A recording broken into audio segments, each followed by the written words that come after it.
channel, What Beck Sews. Welcome back if you're a subscriber and welcome if you're new.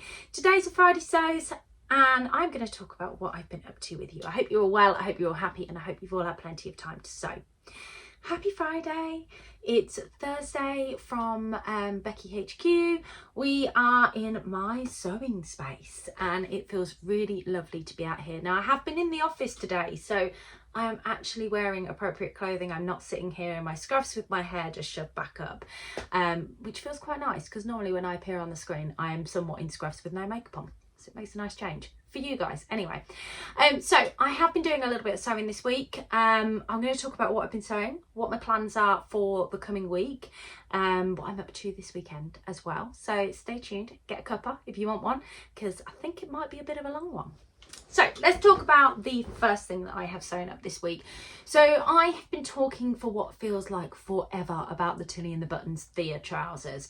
Now the Tilly and the Buttons Thea trousers, they're a wide leg pattern, they're a fitted trouser, they have darts in the back, patch pockets or welt pockets, they have pockets in the front, they have a waistband to it, a zip fly, yeah. So it's a more involved make than what I'm used to.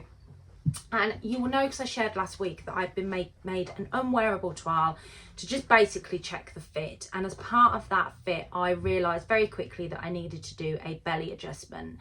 So I've made a size 7 and then I've taken the pattern pieces and adjusted the pattern pieces with the tutorial using Tilly and the Buttons tutorial, and I will link that again down below so you can see it, to add in an inch to the belly area. So because it's on one front pattern piece, it's only half an inch that I've added into it, but it's obviously an inch in total with both legs. So this is the final piece or the final byproduct of my toiling stages anyway. So this is my wearable toile. Now I don't know how wearable these are going to be because I made a big boo-boo halfway through. And you can see here that there is a pin holding this in place, and that's because for some reason my machine would not go through to put a buttonhole in. So I just gave up and put it to one side. But these fit me really well. That adjustment has made all the difference. The only thing I could probably do with is just pulling this back dart in just a little bit more, tiny bit, because just at the top it's just a little bit loose, but everywhere over the butt and over the crotch and belly area all fit me perfectly. In fact, I'll pop some footage in here so you can see me mooching about in it. Now, I don't think that the pictures are particularly great that I took in here, or the video footage that I took in here are particularly great, but I feel like it does show you what they look like on. What I will say to you is the boo-boo that I made. So let me just do this. The construction of this is fairly simple. In fact, the most complicated piece of this is the zip fly. And the tutorial on Tilly and the Buttons make the zip fly really easy. So you can see I have a functional zip fly that actually works. But the problem that I've got with this zip fly is I put it in backwards. So if you look at this, that is the right side to undo, but that is facing the wrong way. And the problem was I put it all in, done it all up, got my waistband on, really happy with myself, and then realised that it was in the wrong way. So I don't know how I managed to get that far with realising that, but I was very disappointed, and all the ladies got to see my disappointment when I had that realisation. However, I can put them on and I can do them up. I just am, you know, having to tuck my hand down my pants and really give it a tug to get it up. So anyway, I have used a contrasting lining for the pockets. They're quite funky. This was in the swaps basket that we've got at my sewing social. It was just like a fat quarter and I thought that would be perfect. I went for the curved back pockets, which again I really like. Sorry about that, a child wanted me. So I went for the curved back pockets, which I really liked, and yeah, they fit lovely. So I do need to, like I said, I need to take this dart in just ever so slightly at the top, just because it's a little bit loose around the top, but the butt area and everywhere else fits me perfectly. So these are now ready for me to go on and make my wearable toile. Now I feel like it's been a mission to get there, like an absolute mission to get to that point. So I needed a break from that, and I needed to do a little bit of sewing that was instant gratification. So when I finished these at the weekend, I came home and I washed some fabrics and I cut some fabrics out. And across the week, I have slowly got them sewn up. So the first thing I'm going to talk about is what I'm wearing. This is the Tilly and the Buttons Freya top from the book Stretch. Stretch is one of Tilly's older books, so all of the sizing is in her old sizes. I don't think she's got any intentions of upgrading them. It is a fantastic book of patterns, but the sizes only go up to size 20. I don't think it'd be that difficult to alter them, but yeah, you shouldn't have to do that. So this is one of her staples, the Freya. It's a dress and it's like a polo top, so it's like that mock neck feeling. You can do it in a dress or you can do it in a top, and it's quite fitted.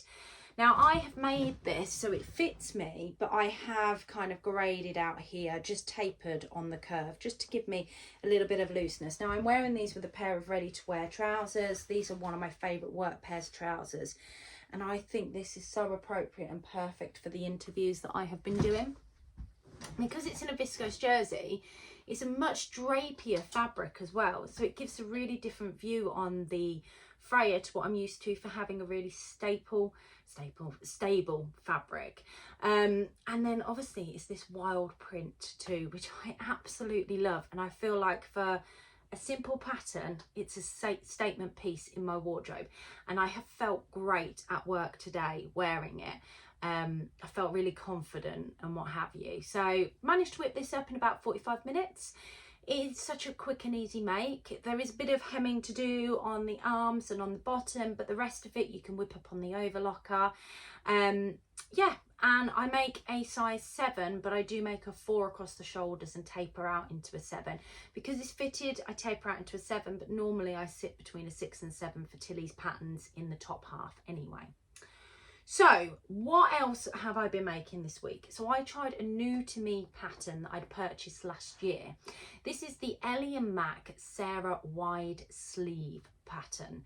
So this is basically another form of a sweater pattern. So I usually go to South Bank, Billy and Jarrah. They're kind of like my 3 go-tos for sweaters, and I really wanted something different. So I had a quick look through my pattern stash and just had a look to see what I had, and I forgot that I'd actually got this printed because I'd ordered it on PDF, and I got this printed off. Now this pattern has quite a lot of variation to it. You can either have it as a turtleneck, a mock neck, a cow neck, a crew neck. It's got elasticated arms, cuffed arms. It's got like wide long sleeve arms that you'd catch on every door hook going, I think, if I was to make that version. And even like the hem band's got like an elasticated hem, a hem band, or you could just have it out long normal length and just hem it like you normally would. So it's got quite a few variations, and I think there's a different look depending on the fabrics that you make it in. It would give it a different feel, especially if you were using different fabrics and textures. So I cut out 2 of these this past week and got both of them made up, and these were in fabrics that I have recently purchased into my stash, which just makes me even more happy because I have actually recently purchased them and I'm getting them out. And the first one I want to show you is this one here. So this is a Nerida Hanson fabric that I purchased from Beyond the Pink Door. It's a sweatshirting fabric. I think it's called Daisy Chain, this fabric. I do love this. It's so pretty. Honestly, it's very loud and bold and would go great with a pair of jeans, just as sort of like a plain pair of jeans. I have made the version as a crew neck, and then I've popped the cuffs on to get this gorgeous sort of bishop sleeve, which I do love a poofy sleeve, but I don't like poof at the top, which is what I like about this. Now I've made a size medium because this is an oversized top, so my body measurements put me in a large, but when you look at the finished garment measurements, I would fit into a medium just fine to have a more fitted approach, which I would prefer than an oversized approach. So this is a medium, and again, I've just gone for the normal length that I've then hemmed. I have added in this So Confident label that I picked up when I went to Scotland recently. I just wanted to use a new label because it was a fairly new make and I thought it was appropriate. And I'll pop a picture in here of me in it so you can see it. I really like that version. and then I made another one. So this is a fabric that I got from Fabric Godmother, and I will show you the other fabrics before this video is out. But I said to you that I had ordered some fabrics last week, and I just wanted to get this made up instantly. So this is the fabric. How pretty is that? It is a red and pink knit jacquard, and it's just so lovely. I washed it straight away and knew I wanted to get something made up. So it's the same pattern, but I've made it with the mock neck to it, and I have made it with the elasticated cuff to it rather than the cuff. But I've left it out because I prefer it without the hemband on the bottom. Although the hemband makes for even quicker sewing, I've left it without that. I've also added on this because I thought the colours were very fitting, that just says imperfectly perfect, which I thought was just really appropriate. And I did put a label in that just says sewing is for everybody, that I recently picked up at the Knitting and Stitching show. So I really love this. And I love the way it fits. And again, I'll pop a picture in here so you can see. So if you are looking for a new sweater pattern, Ellie and Mac patterns are brilliant. Their instructions are fantastic. I do recommend them. And these 3 makes this week has just given me that kind of little bit of breather that I needed between my Theas.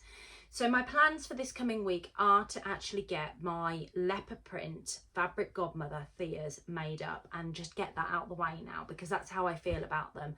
I know that I want them. I know that I needed to get the fit right, but I just need to now get the make completely out the way. So that is my plans this week. That is what I'm going to succeed in, hopefully.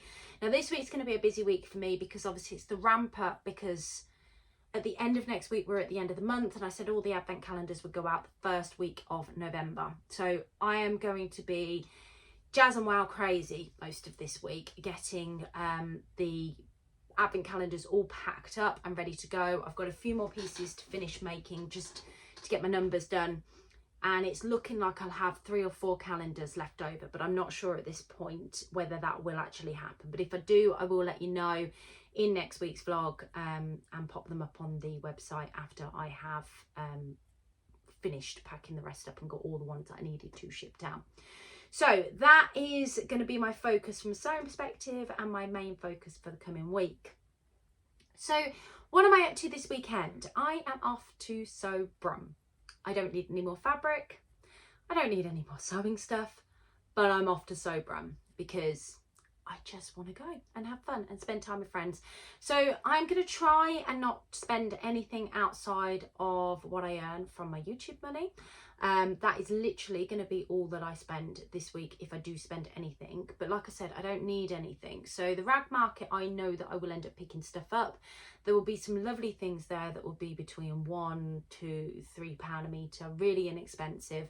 Don't mind getting because they come great. They're great. They're really handy for toiles, and usually you can get some really lovely fabrics in there. Sometimes you find the dead stocks in there as well. So my intentions are to probably purchase something at the rag market, maybe something at Barry's, but try and avoid purchasing too much. But we'll see. I may come back next week or may do my vlog that just has loads of stuff in it. So I apologise if I go completely against what I said. So that's so Brum. Let me grab the other bits of fabric that I got from Fabric Godmother to show you. So obviously this was one of the fabrics that I got. This is that pink and red knit jacquard. I only got 1.5 meters of this. It was quite expensive, but definitely worth the money. It's really, really nice, really lovely quality, and will make a lovely staple in my winter wardrobe. I also bought a viscose fabric. So this is a viscose lawn. I've seen it on there a couple of times, but obviously because I had the voucher, I couldn't resist getting it. So it's this black fabric with these people all over it and these gorgeous block lights. I just think this will make a gorgeous blouse or dress, maybe a shirt. I bought 2.5 meters of it because I wasn't 100% sure what it was I wanted to make with it. But it's a really nice weight. Because it's lawn, it's slightly thicker weight than like a chalet, but it is still quite lightweight. So I'm going to have to think about what I want to do with it. I mean, I can see a Marni blouse in it, but I can see a Marni blouse in most things because I just love that pattern. So that was the viscose lawn. And then the abstract fabrics that I bought, and I do say abstract, these are the ones that I was talking about last week where I really needed some active wear, some that I use sometimes for working from home or just for comfort. So I bought these two. They were described as yoga material. So this is like a lilac colour, but it's got like a really good amount of stretch to it. I mean really, so I can, you know, flex and stretch as much as I want in this. But it's this gorgeous lilac colour. Now I do think that that is more of a spring summer kind of exercise weather colour, if there is such thing. But I did buy this to go with it because I thought this would make a really nice top, which is the same sort of fabric. But I thought these two together as a set would be really nice. Now I know that's a bit out of character, but activewear is on my Make 9 to do, and they were perfect. But obviously I don't think they'll be any good until spring and summer. But this one here, on the other hand, is a perfect wintry colour one because it's black and white, and who doesn't want a black and white pair of leggings that are covered in leopard print? So yeah, they're the ones that I got with that voucher, and I think will be perfect for me to go forward and make active wear with. So that's everything that I've got to share with you this week. I hope you've enjoyed today's vlog. I will catch up with you on Sunday where I share how I get on at Sobram and what happens, and if I end up making any purchases, which inevitably we all know that I'm going to. I'm going with Adele. Of course I'm going to make purchases, but I'm also taking the lovely Jackie, Wendy and Carol with me, who are from my sewing social, and then there are a few others going from my sewing social to Sobram as well, so we'll get to see them whilst we're there, as well as the lovely Heather from the Staffordshire social. So yeah, lots going on this weekend. It's going to be fun, and I will take you along with me on the journey. Right, have a fabulous weekend, guys, and I'll catch you all soon. Take care. Bye.